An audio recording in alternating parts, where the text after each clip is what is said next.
नौशर फिरोज़ अगुणे वफ़ाक़ी वज़ीर GTA अॻवान ग़ुलाम मुर्तज़ा जतोई संदसि भाउ मसरूर अहमद ख़ान जतोई जी 6 केसनि जी ॿुधणी ATC कोर्ट नौशर फिरोज़ में थी गुज़री। यादि रहे त इलेक्शन में झेड़े दौरान क़तल थियल बिलावल ज़रदारी केस जे आलंजार बंगले साड़ण वारे मुख़्तलिफ़ 5 केसनि जी ॿुधणी खां अॻु वॾा पुलिस अटाला घुराए कोर्ट खां ॿाहिरि समय पुलिस एहलकारनि शहर जे दाख़िली खाइजी रस्तनि ते बिहार सिविल अस्पताल वीतड़ रोड ॿई पासा मुकमल तौर ते बंदि कयो वियो।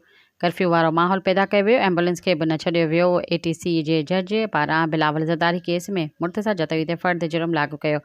मुर्तज़ा जतोई इनकार कयो। इन केस में 29 जुलाई रखी वई।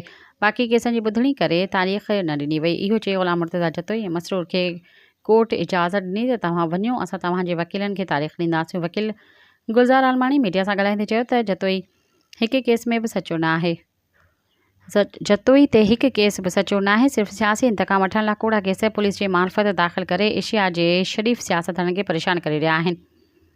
SSP साहिब खे त तूं पाण टीम सां गॾिजी इन्वेस्टिगेशन करे त सभु केस गॾु चालान करे मूंखे रिपोर्ट ॾिनी वञे, मगर SSP हाई कोर्ट जे आर्डर खे हवा में उॾारे छॾियो। सब्सक्राइब कयो अवामी न्यूज़ HD खे ऐं ताज़ा तरीन ख़बरुनि लाइ ॾिसंदा रहो अवामी न्यूज़ HD।